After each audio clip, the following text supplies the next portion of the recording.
చాలా మంది చెప్తారు భయ్య మ్యూజిక్ చేయాలంటే మ్యూజిక్ థియరీ తెలియాలని చెప్తారు. మ్యాటర్ ఏంటంటే నేను కొన్ని సంవత్సరాల నుంచి ప్రొడ్యూస్ చేస్తున్నా, ఎన్నో సాంగులు రిలీజ్ చేశాను. ఇక్కడ మెయిన్ డౌట్ ఏంటంటే బ్రదరు, మ్యూజిక్ థియరీ అనేది ప్రొడ్యూసర్స్కి తప్పకుండా ఉండాలా? అసలు మ్యూజిక్ థియరీ లేకుండా ఇండస్ట్రీ లెవెల్లో సౌండ్ తెప్పించలేమా? అయితే ఆ కంక్లూజన్కి వెళ్లే ముందు నా స్టోరీ ఒకటి చెప్తాను. కొన్ని మూమెంట్స్ స్ట్రగల్ అయ్యాను ఈ మ్యూజిక్ థియరీ అవి నాకు తెలియక. అప్పుడు వచ్చింది నాకు దాంట్లో ఒక కొత్త యాంగిల్, అదే చాలా మంది మిస్ అవుతారు. సో ఇందులో ఫస్ట్ ట్రాప్ ఏంటంటే మ్యూజిక్ థియరీ లేకుండా అసలు మ్యూజిక్ ప్రొడక్షన్, మ్యూజిక్ కంపోజిషన్ ఇవన్నీ అసలు స్టార్టే చేయకూడదు, అసలు పని జరగదు, ముందు అది చేసే మిగతావన్నీ మొదలెట్టాలి అంటారు. సొల్లు, పెద్ద సొల్లు. ఎందుకంటే మ్యూజిక్ అనేది ఒక ఎక్స్ప్రెషన్. మ్యూజిక్ చేసేదే మనలో ఉన్న ఒక భావన్నో ఒక విషయాన్నో మ్యూజిక్ అనే ఒక టూల్ని వాడి ఎక్స్ప్రెస్ చేయటానికి. అలాంటప్పుడు ఒకవేళ ఐడియాస్ ఒక ఫ్రీ ఫ్లోలో వస్తున్నాయి అన్నప్పుడు, అరే ఈ కార్డ్ ఇక్కడ పడకూడదేమో, అరే ఈ పర్టికులర్ నోట్ ఇందులో అంటే scale out of scale note అయిపోతుంది కదా, ఇవన్నీ బుర్రలోకి వచ్చేస్తే ఈ ఫ్రీ ఫ్లో ఏదైతే ఉందో అది కట్ అయిపోతుంది. ఆ ఫ్రీ ఫ్లోకి అడ్డొచ్చేది ఏదైనా ఆఖరికి అది మ్యూజిక్ థియరీ అయినా కూడా అది బ్యాడ్. అయితే అది ఫ్రీ ఫ్లో వచ్చినప్పుడు గురు మరి ఏ ఫ్లో లేకుండా అన్ని మూసుకుపోయి అక్కడే కూర్చుంటే ఏంటి పరిస్థితి అనొచ్చు. అలాంటప్పుడు మాత్రం మ్యూజిక్ థియరీ హెల్ప్ అవుతుంది. దానికోసం ఇంకా కొంచెం డెప్త్ గా క్రియేటివ్ బ్లాగ్ కోసం వీడియో కూడా చేస్తున్నాను, అది నేను పైన పెడతాను, you can check it out if you want to. అయితే మళ్ళా పాయింట్ నా దగ్గరికి తీసుకొస్తే, నేను ఇంకా ఇన్ని సంవత్సరాలు బట్టి చేస్తూ ఇంకా థియరీ లేకుండా కూడా స్టక్ అవ్వకుండా కూడా ఉన్నాను. మరి అదెలా? ఎలా అంటే loops, card packs, MIDI packs, అంతెందుకు గూగుల్, అది కూడా కాదంటే చాట్ జీపీటీ, ఇంకా బోల్డ్ అనే డిఫరెంట్ కైండ్ ఆఫ్ ఏఐ. ఎన్ని ఉన్నప్పుడు ఏమవుతుందంటే మన క్రియేటివ్ బ్లాక్ వచ్చినప్పుడు మ్యూజిక్ థియరీయే హెల్ప్ చేయాల్సిన అవసరం లేదు.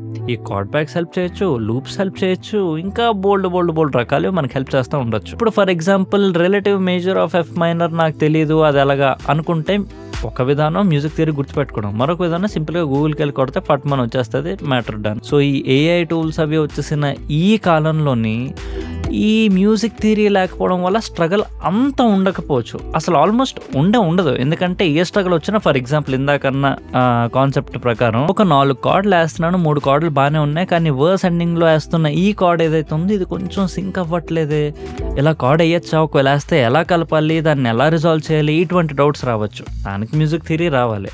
కానీ ఇదే డౌట్ని తీసుకెళ్ళి చాట్ జీపీటీలోనో పెట్టేస్తే అది చాలా క్లియర్గా అసలు ఏం చేయాలి, ఎలా చేయకూడదు, ఎలా చేస్తే బాగుండొచ్చు, ఏం చేస్తే బాగోపోవచ్చు, మొత్తం అన్నీ మనకి ఇచ్చేస్తుంది.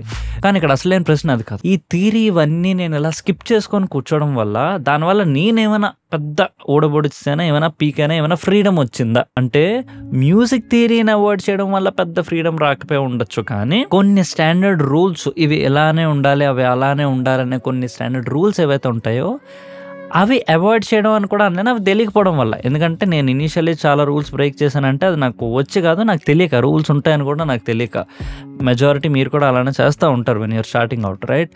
సో అలా తెలియక, రూల్స్ తెలియక నేను క్రియేటివ్లీ ముందుకెళ్ళింది సిచ్యువేషన్స్ ఉన్నాయి. ఆల్సో క్రియేటివిటీలో ఫ్రీడమ్ పొందిన సిచ్యువేషన్స్ కూడా ఉన్నాయి. అంటే రూల్స్ అవి తెలుసుకోవడంలో పెద్ద తప్పేం లేదు, కానీ ప్రాబ్లం ఏమవుతుందంటే మన మైండ్కి జనరల్గా ఇదే చేయాల్సిన విధానం అని ఒకటి మైండ్లో పెట్టేసిన తర్వాత ఇంకా అదే విధానం, అది తప్పితే మిగతావన్నీ తప్పు విధానాలు అనే విధంగా వెళ్ళిపోతుంది అనమాట.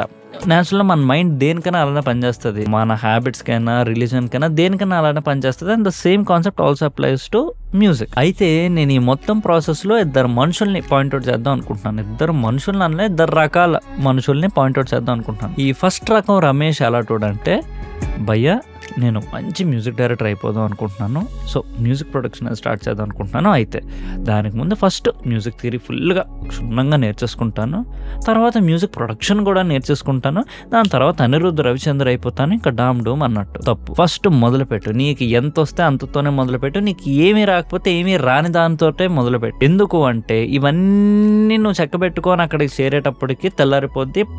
I'm telling you from experience, నీకు ఇంట్రెస్ట్ పోతుంది, చేయాలనే ఒక తపన, ఉత్సాహమే పోతుంది. So first start it of.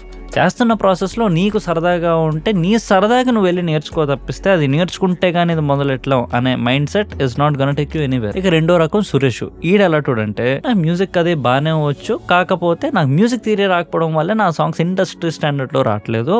ఒకవేళ మొత్తం ఈ మ్యూజిక్ థియరీలు ఇవన్నీ కానీ మొత్తం గట్టిగా బట్టి పట్టి తోపు అయిపోతే ఇంకా నేను కూడా ఇళయరాజా రేంజ్లో నేను చేసేయగలుగుతాను అని అనుకునే టైప్. మళ్ళీ తప్పు. ఎందుకంటే నీకు ప్రాక్టీస్ లేకపోవడం వల్ల నీ సౌండ్ ఇండస్ట్రీ స్టాండర్డ్లో లేకపోవచ్చు, ఫ్లూయెన్సీ లేకపోవడం వల్ల అవ్వచ్చు, ప్రొడక్షన్ వర్క్ ఫ్లోస్ తెలియకపోవడం వల్ల అవ్వచ్చు, కానీ మ్యూజిక్ థియరీ తెలియకపోవడం వల్ల నువ్వు ఇండస్ట్రీ రేంజ్ లో చేయలేకపోతున్నావు is never the case. Even మన మిక్సింగ్ మెంటర్షిప్ ప్రోగ్రామ్స్ లోని ఆర్ ఈవెన్ త్వరలోని బై ద వే నేను ఒక మ్యూజిక్ ప్రొడక్షన్ కోర్స్ కూడా ఒక self based pre recorded course కూడా నేను చేయబోతున్నాను. mixagency.com వెబ్సైట్ లో ఉండిపోతుంది, డిస్క్రిప్షన్ లో కూడా లింక్ ఉంటుంది. సో ద పాయింట్ ఇస్, ఈ అన్ని ప్రోగ్రామ్స్ లో కూడా నేను ఎప్పుడు రూల్స్ నేర్పించను, ఎలా చేయాలో నేర్పించను, నేను డెసిషన్ మేకింగ్ నేర్పిస్తాను మెయిన్లీ.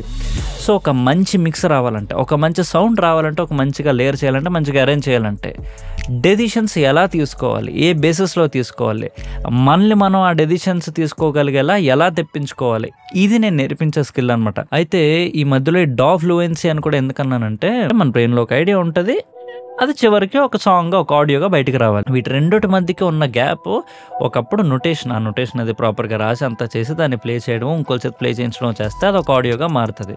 కానీ ఈ రోజుల్లో ఆ పని చేసేది ఇస్ అ డా. ఆ డా కాకుండా ఏ టూల్స్ కూడా కొన్ని చేయొచ్చు, కానీ బట్ 100% కస్టమైజేషన్ ఉన్నదైతే డానే. సో మన ఐడియా మన బ్రెయిన్ నుంచి ఒక ఆడియోకి ఫాస్టెస్ట్గా చేయాలి అంటే డాతో మనకి వీలైనంత తక్కువ ఫ్రిక్షన్ ఉండాలి. అంటే డా వాడటం అంత ఈజీగా ఉండాలి.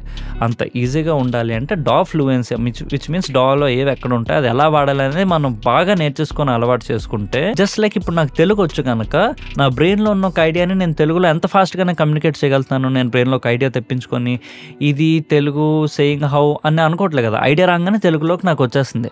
అలానే మ్యూజికల్ ఐడియా రాగానే అంత ఫ్లూయెంట్గా అదొక ఆడియోగా మారిపోతుంది. డా అంత ఫ్లూయెంట్గా అంత బాగా వాడడం వస్తాయి అనమాట. సో మొత్తానికి మ్యూజిక్ థియరీ మ్యూజిక్ ప్రొడక్షన్కి కంపల్సరీ తప్పనిసరిగా అవసరమా అంటే కనుక లేదు. బట్ అది ఎవరికంటే ఇఫ్ యూ వాంట్ అంటే కొన్ని మనం అవసరానికి చేయము, మనకి ఇష్టం కనుక చేస్తాం.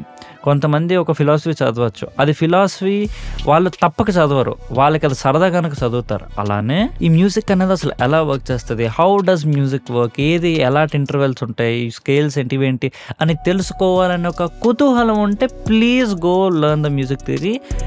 It will be a really interesting endeavour for you. అలా కాకుండా నాకు అది కాదు నా main goal is only making music, అవన్నీ నేర్చుకోవడం యాక్చువల్లీ నాకు బోర్ కొడుతుంది అనుకుంటే మాత్రం ప్లీజ్ కీప్ దట్ అవే. అది లేకపోయినా ఇవాళ ఉన్న టెక్నాలజీలో అయితే మీకు అసలు అది అవసరమే పడదు. అది లేకపోయినా కూడా మీకు టేస్ట్ ఉన్నంతకాలం, మీ డా మీరు బాగా వాడడం వచ్చినంతకాలం మీరు ఈజీగా తోపులాట రిజల్ట్స్ తెప్పించగలుగుతారు అనమాట.